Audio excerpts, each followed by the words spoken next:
പഹൽഗാം ഭീകരാക്രമണത്തിന് ചുട്ട മറുപടി നൽകി ഇന്ത്യ ലക്ഷ്യമാക്കുന്നത് സൈനിക പോയിന്റുകളല്ല, മുസ്ലിം ഭീകരവാദത്തിന്റെ പ്രഭവ കേന്ദ്രങ്ങളായ മദ്രസകളും മസ്ജിദുകളുമാണ് ഇന്ത്യ ലക്ഷ്യം വെച്ചത്.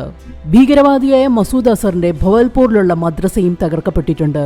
പാക് അധീന കാശ്മീരിലെ അടക്കം 9 ഭീകര കേന്ദ്രങ്ങൾ തകർത്തതായി സൈന്യം അറിയിച്ചു. നീതി നടപ്പിലാക്കിയെന്നും കൂടുതൽ വിശദാംശങ്ങൾ ഉടൻ വെളിപ്പെടുത്തുമെന്നും സാമൂഹ്യ മാധ്യമങ്ങളിൽ സൈന്യം പ്രതികരിച്ചു.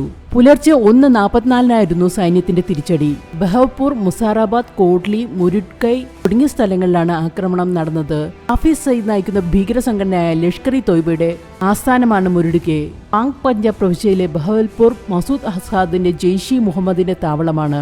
5ഇടത്ത് മിസൈൽ ആക്രമണമുണ്ടായെന്നും 3 പേർ കൊല്ലപ്പെട്ടെന്നും 12 പേർക്ക് പരിക്കേറ്റെന്നും പാക് സൈന്യം സ്ഥിരീകരിച്ചിട്ടുണ്ട്.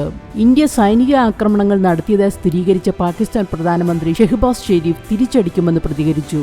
6 സ്ഥലങ്ങളിലായി 24 ആക്രമണങ്ങൾ നടന്നതായാണ് പാകിസ്ഥാൻ സ്ഥിരീകരിച്ചിരിക്കുന്നത്.